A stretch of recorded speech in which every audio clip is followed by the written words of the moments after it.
পুলিশকে বলছেন রাজনৈতিক কর্মসূচির মাইকটা কেন পুলিশ দেখে নিল না। তাই আজ থেকে পশ্চিমবঙ্গে আরো একটি পুলিশ চালু হলো, mike testing police. Mike testing পুলিশের আজকে উদ্ঘাটন করলেন মাননীয় পুলিশ মন্ত্রী নেতাজি ইন্ডোর স্টেডিয়ামে। আজকে তিনি নিজের রাজনৈতিক দলের লোকেদের বিভ্রান্ত করেছেন। তিনি বলেছেন নাম না থাকলে 6 নম্বর ফর্মে আবেদন করতে ইআরও বা ইআরওর কাছে। আমি তৃণমূলের বিএলও 2দের বলবো, আপনাদের নেত্রী, আপনাদের সুপ্রিমো তথ্য জানেন না, পড়াশোনা নেই এবং ভেতরে ঢোকেন না, লোক কান দিয়ে দেখেন। এক্ষেত্রে আপনারা এর বুদ্ধিতে পড়বেন না। বিএলও যারা বুথে বুথে আছেন তাদের কাছেই 6 নম্বর ফর্ম দিতে পারবেন, 7ও দিতে পারবেন, 8ও দিতে পারবেন।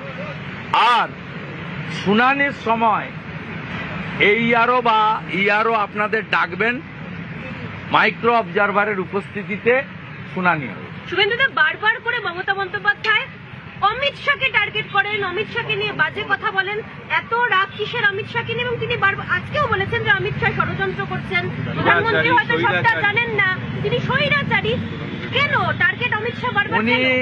উনি যেভাবে ইলেকশন কমিশনকে ঠকিয়েছেন আরিজ আফতাবকে রেখে, সেই ঠকাতে পারছেন না, তাই রাগটা গিয়ে পড়েছে কেন্দ্রীয় স্বরাষ্ট্রমন্ত্রীর উপরে। যদিও ইলেকশন কমিশন সংক্রান্ত বিষয়ে স্বরাষ্ট্রমন্ত্রীর প্রত্যক্ষ কোনো রোল নেই, সবাই জানেন আপনারা। দ্বিতীয়ত, তিনি রাজীব সিনহার মতো চাটুকারকে বসিয়ে রাজ্য নির্বাচন কমিশনের মডেলে ভারতের নির্বাচন কমিশনকে চালাতে চেয়েছিলেন। সেগুড়ে বালি দিয়েছে ইসিআই এবং সিও, দুটো অফিস। এটাতে ওনার খুব রাগ হয়েছে। ওনার রাগ হয়েছে ইলেকশন কমিশনের অফিসকে নিজের পার্টি অফিসে পরিণত করতে চেয়েছিলেন। এক চিঠিতে election commission shipping corporation of ইন্ডিয়াতে অফিস শিফটিংয়ের ব্যবস্থা করে দিয়েছে।